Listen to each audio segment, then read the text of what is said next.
Welcome back, folks. It's Jab Anima back again. Working with a blocky right angle cube is nice. Many things we can do with it, but what about when our art calls for something a little bit more round? And that is going to be where we use our proportional editing. So let's get to Blender right now. We're starting off with a plane on our scene. I've already subdivided it. Let's go into edit mode, and then let's check out this proportional editing menu right up here.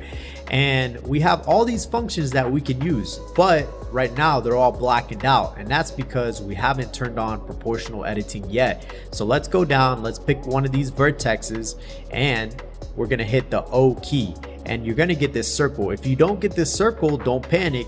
It's because it's a little bit bigger. So what we have to do is scroll up on our mouse wheel, and it's gonna zoom right in.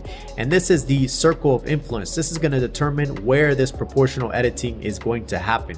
I mostly use proportional editing for moving, but you can use this for size, you can use this for rotation, you can even use this to work on multiple objects. Just make sure that you highlight all the objects that you want affected before you go into editing mode. And that's it for today, guys. Watch some of my older videos or catch me out on YouTube, Instagram, or Twitter. See you there.